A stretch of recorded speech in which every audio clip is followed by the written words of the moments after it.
what you do today, those little building blocks, that's what's going to get you to where you want to be. Don't overload it. Like, have 3 things you want to get done and be proud of those 3 things. Don't feel like you need to accomplish everything, like Rome wasn't built in a day type of thing. Hello, I'm Shannon Balabuch-Kerns. I am my day job is an operations director at Quicken Loans, aka Rocket Mortgage. On the side, though, I have started my own fitness business where I'm an online coach. I am a podcaster. I am a gymnast, and I am an NPC Bikini bodybuilding competitor. Awesome. That's a lot of stuff. That's good. Yeah, I told you. Yeah. So like, how'd you move from like I'm going to the gym to like, I want to become a coach? Well, I was very inspired by a lot of the people that are on my bodybuilding team personally. And it's something that I've always loved to do. So I was a gymnastics coach for about 5 years growing up. That was my first real job, or my first job ever was being a gymnastics coach. And it was just natural because I was already at the gym anyways. So from age 16 on, I was a coach. So I'm just used to like helping other people achieve their goals and setting up, small attainable steps to get there, as well as just, correcting people when we need to change something, and like cheering them on when they're doing something well to get them to the next point. So coaching and leadership has always just been like a tool in my tool belt. I also was like the captain of my cheerleading team. I naturally like fall into leadership roles.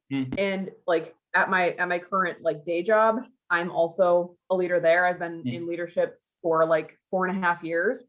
So it's just like a natural thing for me. But I knew I wanted to be a coach and to help people like feel the way that I started feeling when I started taking care of myself for a very long time. It was just finally pulling the trigger on it and doing it.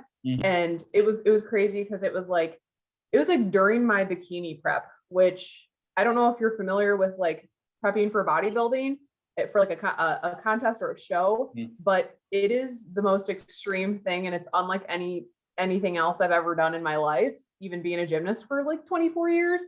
And that is like when I became hyper focused though. And I started like doing my CPT, my certified personal trainer, like work and going to school for that. And then also like creating an LLC, starting my business, like having the idea for my podcast to get it up and running. So it was like, even though it was this time that I felt overwhelmed and busy, it also like helped me become laser focused and just knock things out. And it's also, I think the mental shift of going from, hey, I'm in the gym and I'm just a regular gym goer and I'm just here to like look better, really, because like that was my why. I didn't have anything else to connect it to. And once I was like, okay, I want to do a show, there was like just a switch flipped in my head where it was like, I need to like really get myself into gear here. And that changed my mindset to like in every other aspect of my life, as well as like proving to myself that I could do something that I set out to do.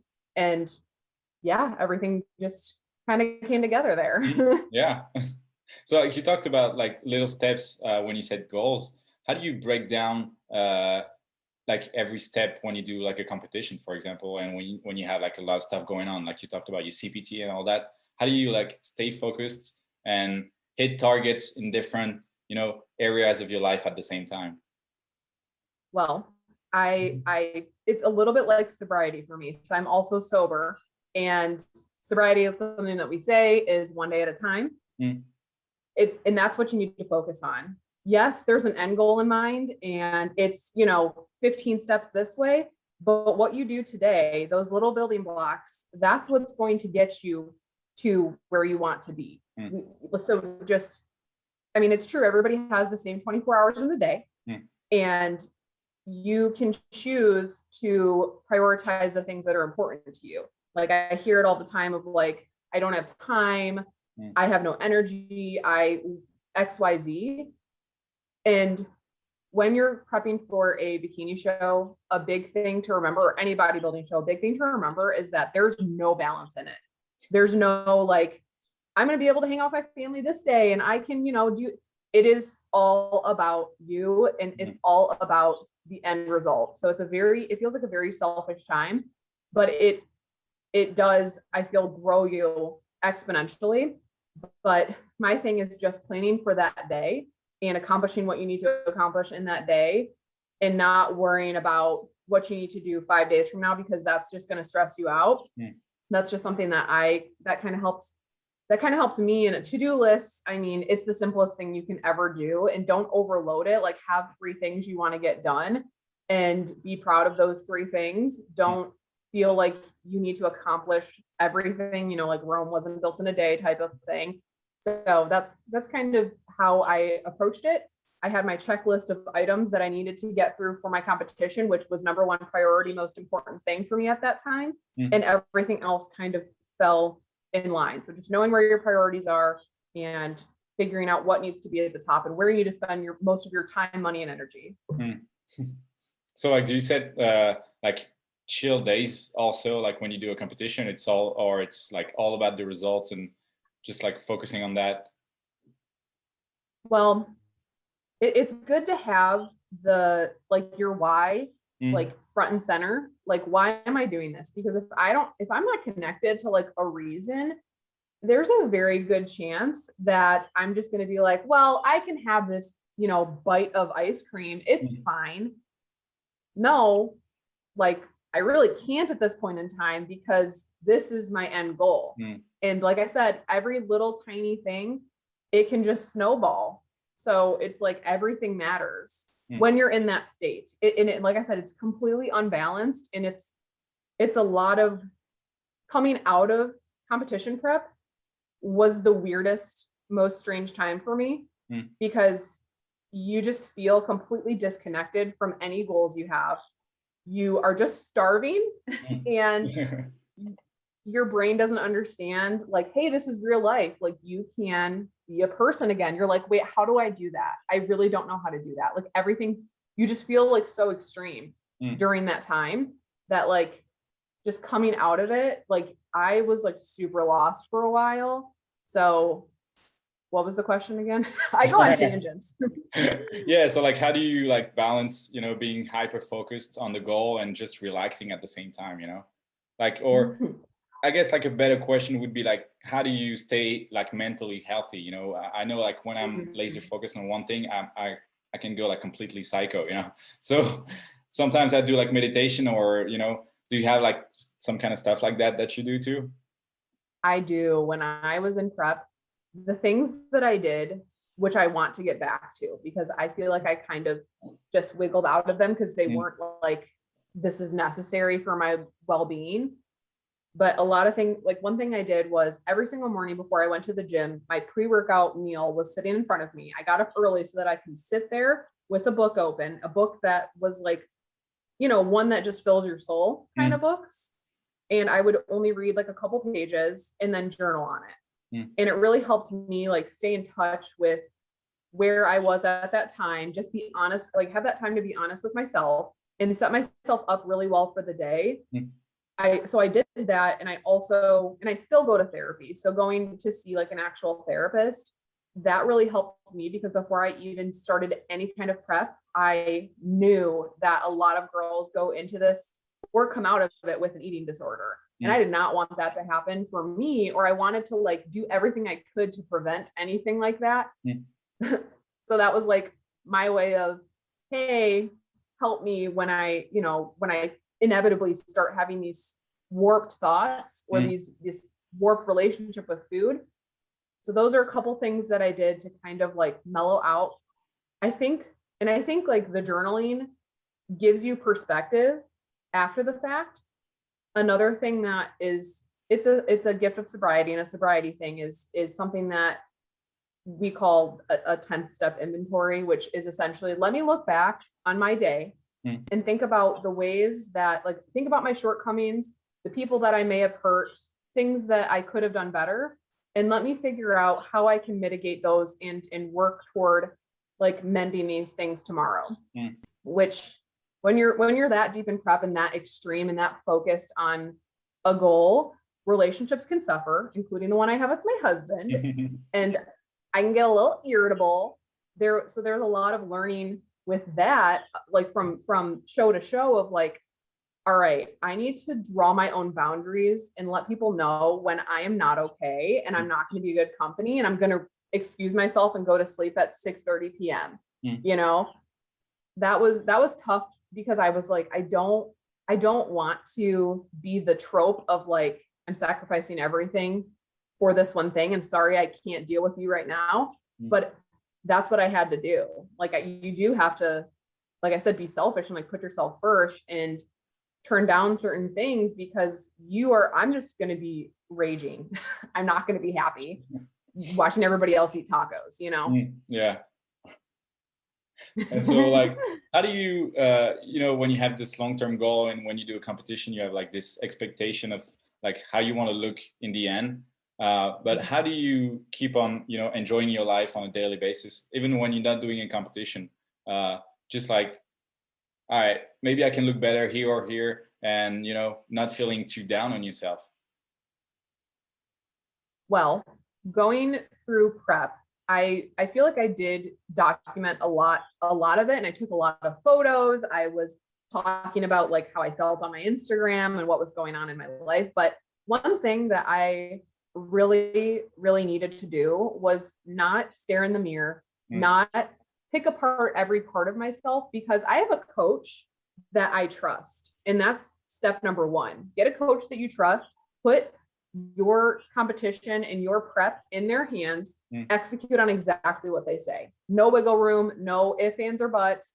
They know what they're doing. They know my body. I don't need to like mentally stress about anything more.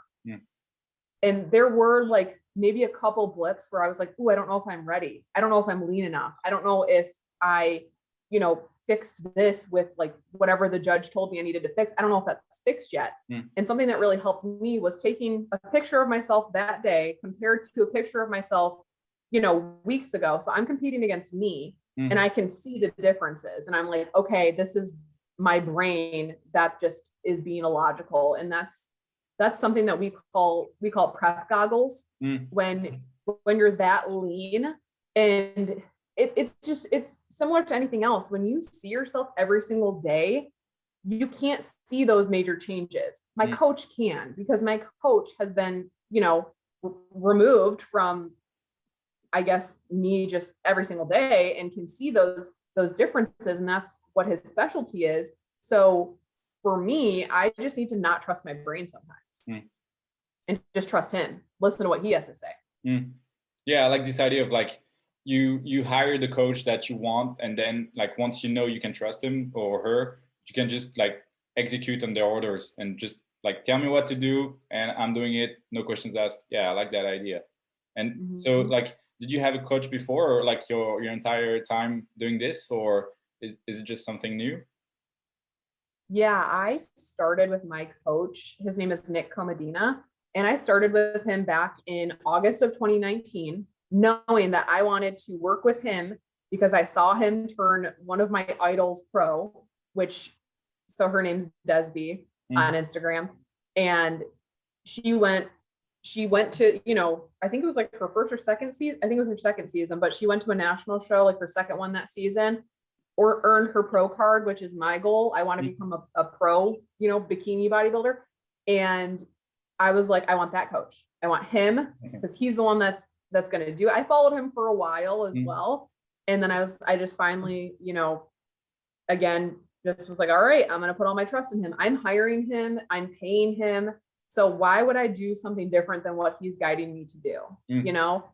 It's tough though, because as it's human nature. We're like, well, I know better, or you can make so many excuses in your head of why you don't want to execute on what he gives you, especially because sometimes it sucks. I don't want to do 50 minutes of cardio 6 days a week, but that's what needs to be done. So I started with him in August of 2019, knowing that I wanted to do a show.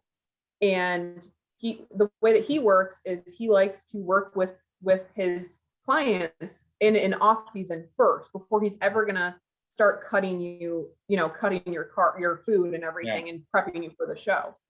which I do like. He's only done that very, very rarely in like extreme circumstances with people when they switch during prep to another, like to him. But he likes to learn your body's biofeedback and what works, what doesn't, before he takes you through a prep, because you don't want to, you know, learn too late. Like, oh, shouldn't have done that.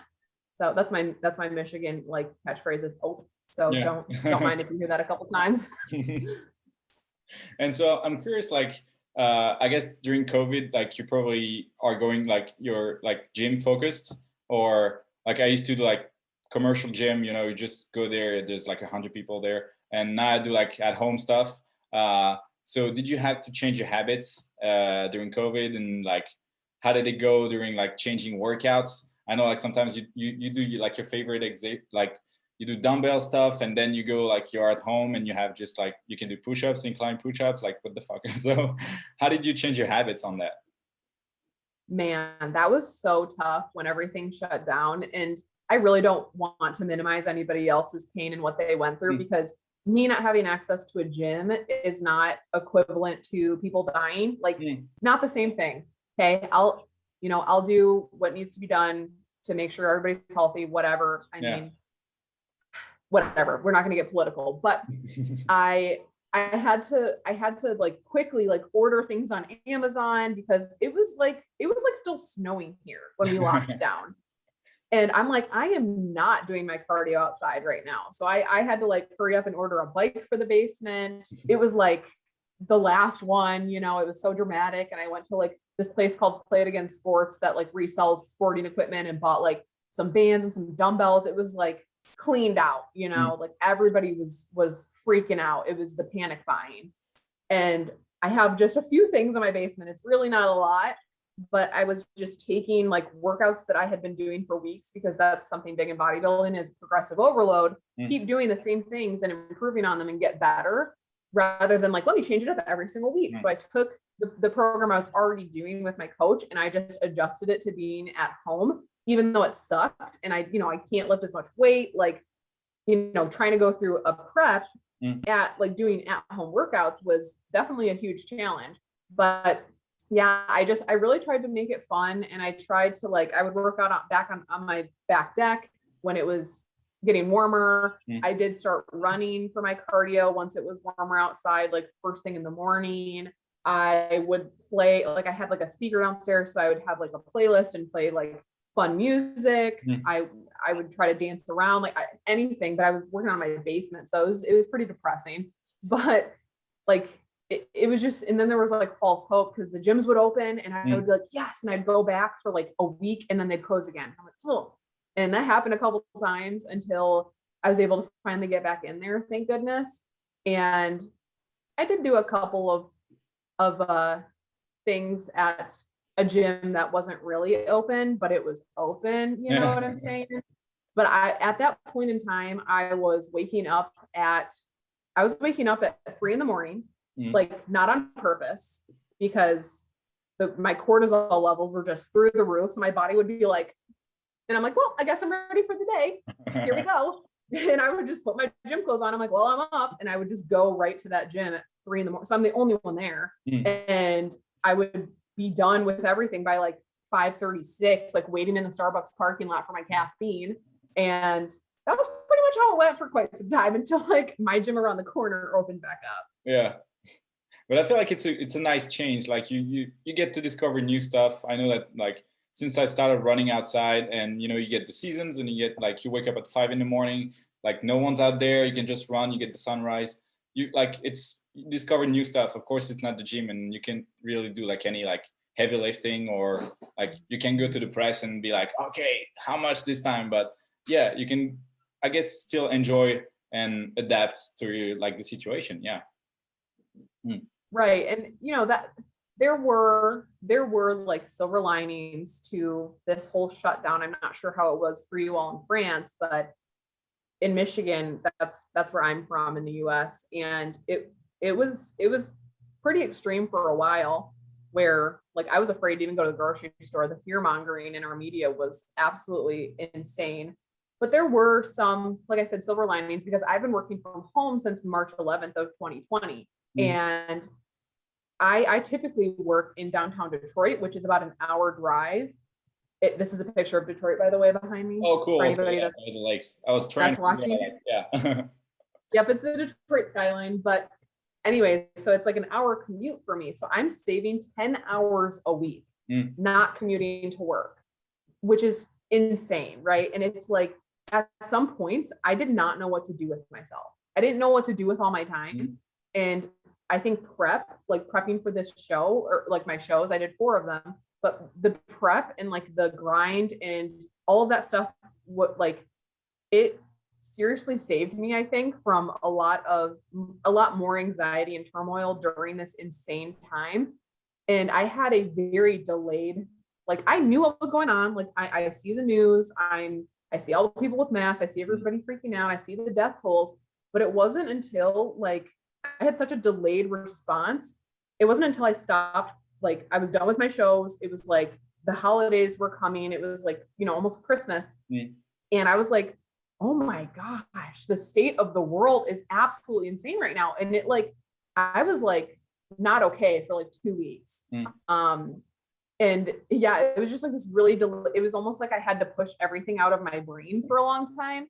And all of a sudden it just hit me and it was like overwhelming. So it was interesting. So how do you like deal with that when you realize you have so much more time, like free time on your hands, and like what you're gonna do with that? So like, do you, I don't know, like sit down, analyze, and be like, okay, I got this time, I could do that and that, or you just chill and be like, okay, I got free time, maybe I'm on a Netflix and chill. Yeah, before I was really in like the rhythm of it and in the routine and used to the extra time that I have, I was filling it with every single thing I could, because that's just who I am as a human being. I just want to accomplish more. I want to do more. I want to be more. I want to grow myself. I was like listening to a lot of self-growth podcasts and books and reading.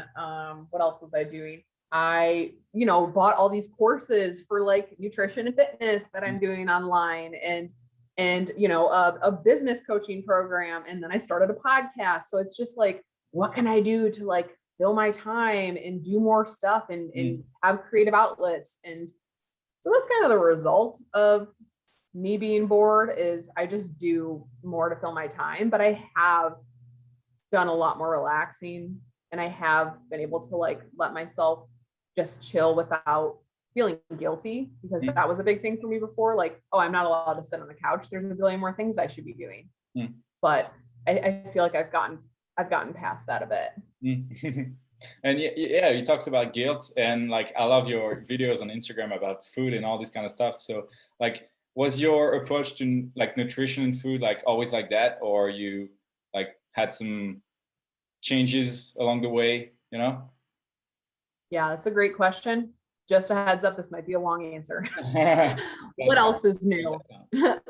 All right. Well, let me zoom back to being, a gymnast, being a preteen, a teenager, what have you. Like my metabolism was absolutely insane, and I could eat whatever I wanted. And I did eat whatever I wanted.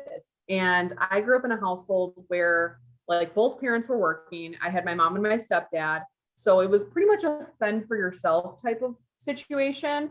And that entailed a lot of pizza Lunchables, a lot of frozen White Castle mini sliders, a lot of Stouffer's mac and cheese. You get the picture. Yeah. My breakfast was like 1,000-calorie honey bun. Okay. And I also used to run track in high school. And after, I kid you not, after every single track meet, I would get I don't even know, I think they're like a half a gallon or something of Edie's butter pecan slow churned ice cream. And I would lay in my bed and just eat the whole thing.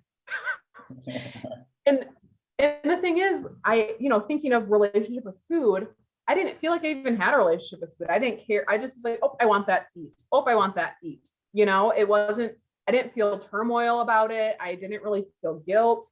Like I had gone through some times where I'm like, let me try to like be healthy. And like, I had no idea how to do that. Like, what are vegetables? Like, zero idea.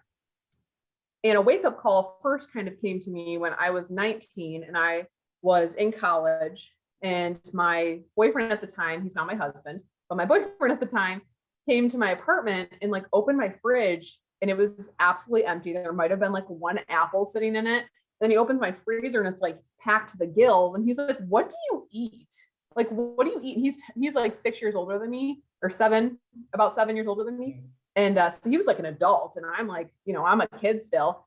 And I was like, I don't know. Like, and now I look back, I'm like, what did I eat? Like, I have no idea. So, being in gymnastics and things like that, like I said, I never had to worry about it. But then I started thinking about it, and he started teaching me more about like how to cook. He endured a lot of really terrible meals that I made. One time I like was making like green bean casserole for Easter, and I was home alone, and I didn't even like wash the green beans. I didn't like cut the ends off of them. I didn't even cook them. And then I took like the whole like glass dish and put it on top of a burner that I forgot was still on, and it exploded the glass dish all over the house. And I was like crying, and I called him, and he just laughed at me, and I was so mad. But that's just, that's who I was. So that gives you a little like, context. Insight into where I was at. Yeah, so that's the background. And then, I wanted to I guess fast forwarding forward, you can cut all that gibberish out, but fast forwarding to about like 2016, this is when I was like really struggling with my drinking, like really bad. And I was like, I wanted to try to control something. I was like, I need some kind of control. It's not drinking. I can't do anything about that. And so I decided like, okay, let me try to be a pescatarian, which is when you don't eat any meat except for fish. So I did that for 2 months, and I'm like, let me be more extreme. Let me show myself, because I also tried to be sober for 30 days and that didn't work. So I was like, all right, let me be a vegan. That's like the most extreme, strict diet. So I was vegan for 6 months, and I was like, yeah, I proved myself that I could do it. But then I got sober, and that stuff kind of flew out the window. And I was like, all right, how do I still be healthy? Like, I don't even know what to do. I have no idea. Like, I mean, I learned a lot of stuff being vegan and whatever, but I was just pretty lost. And that's when, like I said, I hired a coach. And when I did some, like I said, Desby, she was like my idol. And that's like what really made me get more into fitness. And I did a couple of she did like these challenges or whatever. And I learned how to track macronutrients.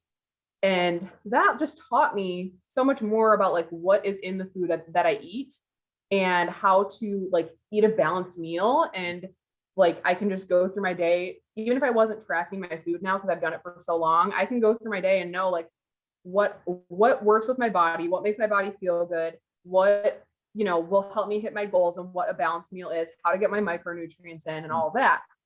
But during my first prep, it was like something that we call if it fits your macros approach, where I was like, how much like fake, sweets that can I make to fit into my numbers? How many Pop-Tarts can I have, but still be able to hit my goals? It was just like, it was not optimizing my health. I was just left so hungry and exhausted, and my energy was really low.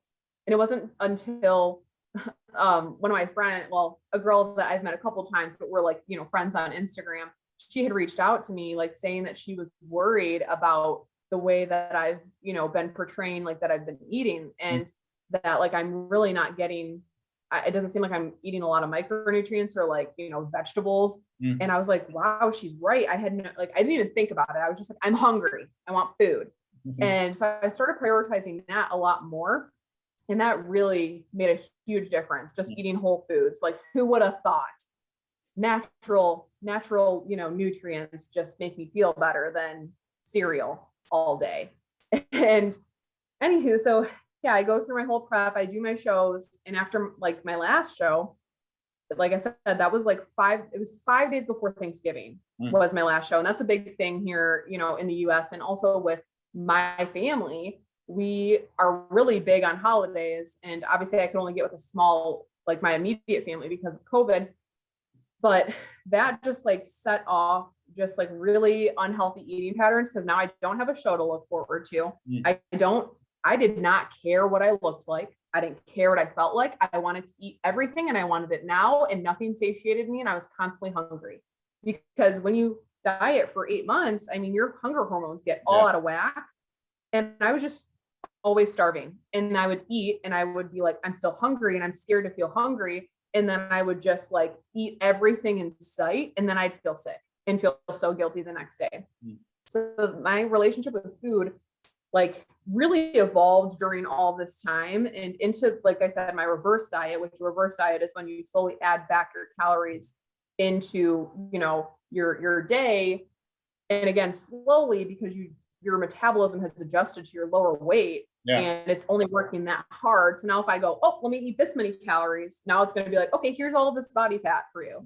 And I had to learn, though, that me trying every single day to stick to my macronutrient goal, my carbs, my fats, my protein, was making me feel restricted still. I was binging and I was eating more than I probably would if I would have just shot up to my maintenance calories, you know, like, and so I did end up switching to a registered dietitian on our team.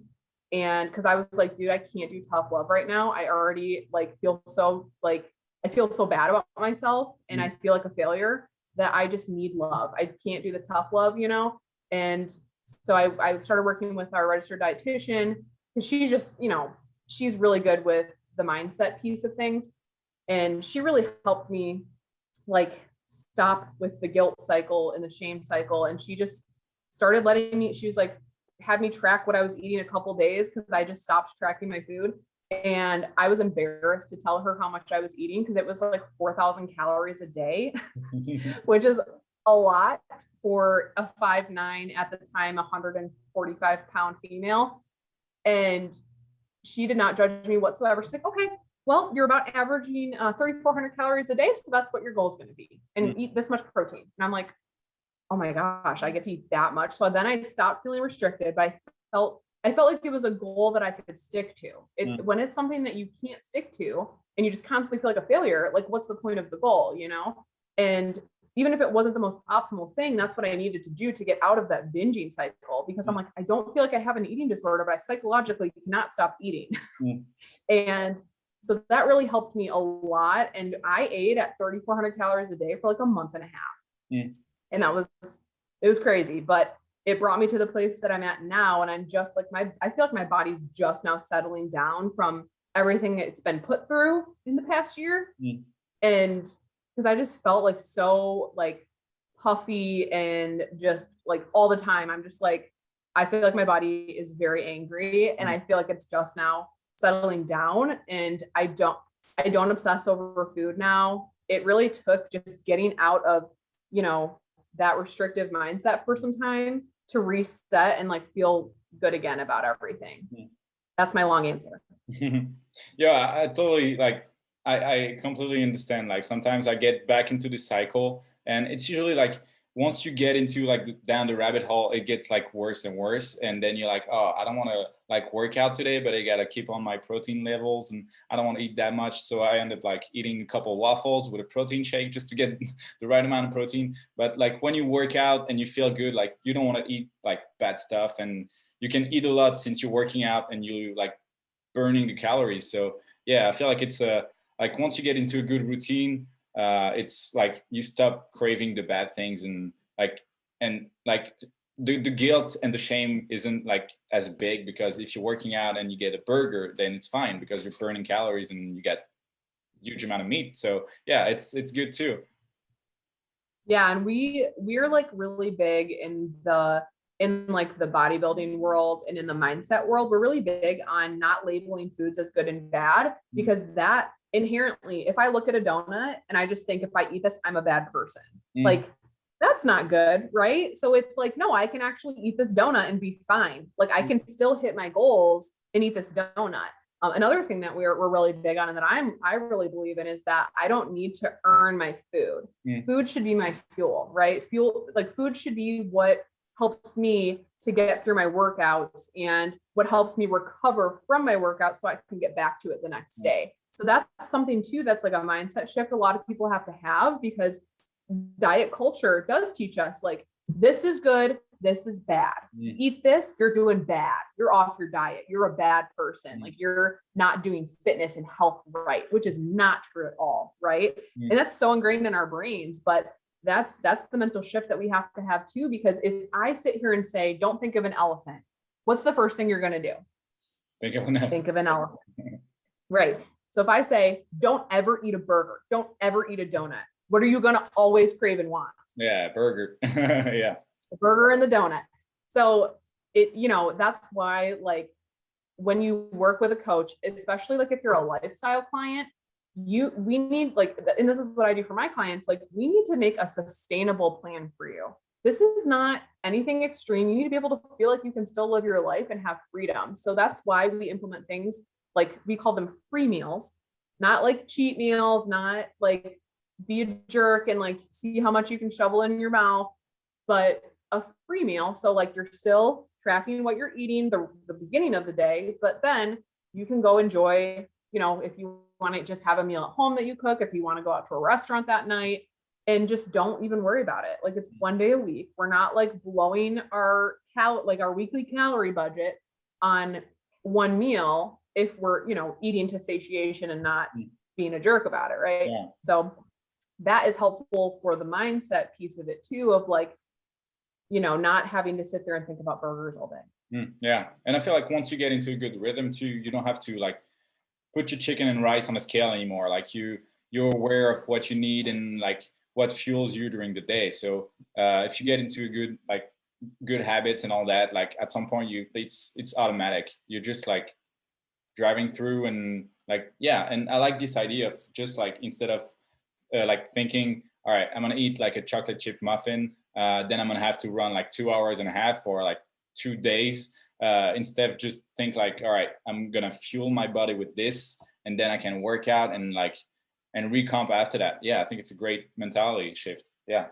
Yeah, for sure. Because the second that we start looking at like food as being the villain and as the thing that we need to repent for, and exercise becomes punishment, we're like, motivation is a thing that is not always there, and we just do things anyways, right? But when we start making like cardio or workouts or whatever a punishment for our behavior, that's just, again, that's a vicious cycle, because that would just make me want to binge eat, honestly. and that's the start right there of an eating disorder. I'm not like a trained psychologist or anything like that. I do have a bachelor's in psychology, and the podcast that I've created is all about fitness, mental health, and true crime, because I love my true crime, but it's called Squat, Drop, and Roll. But what I look up and I like to talk about is the DSM, which is the Diagnostic Statistical Manual. And this lists, like, as you know, mental health professionals, this gives them a list of criteria for diagnoses of different mental health issues. And a huge hallmark of eating disorders is compensatory behavior. That's one thing that I told myself. I'm like, Shannon, you cannot get in that space. You cannot get in that mindset, because compensatory behavior is that whole, all right, I need to work out this much if I eat this, you know, and or I need to eat less if I don't work out, you know what I mean? So like that restriction. And so compensatory behavior is, like I said, just a gateway to leading into an eating disorder. Yeah, I think a lot of people have that too. Like it's just like the way, I don't know, like society like view stuff, and that's how marketing works, and that's how, you put the label like, a muffin is 2 hours of cardio, and that's the way it is. But it's actually like should be the opposite. Yeah, for sure. All right, Shannon, time to promote yourself. So your Instagram, your podcast, tell us all about like where we can find you. Sure. So on Instagram, you can find me at the Shamazon Gains Forest. All right. And for my podcast, that is called, again, it's called Squat, Drop, and Roll. It's on Apple Podcasts, Spotify, anywhere else. My business, if you're interested in one-on-one coaching, I do online fitness coaching and nutrition coaching. You can get in touch with me through bigbucktraining.com or bigbucktraining@gmail.com. And that's pretty much how you can get in touch with me. I'd love to hear from people.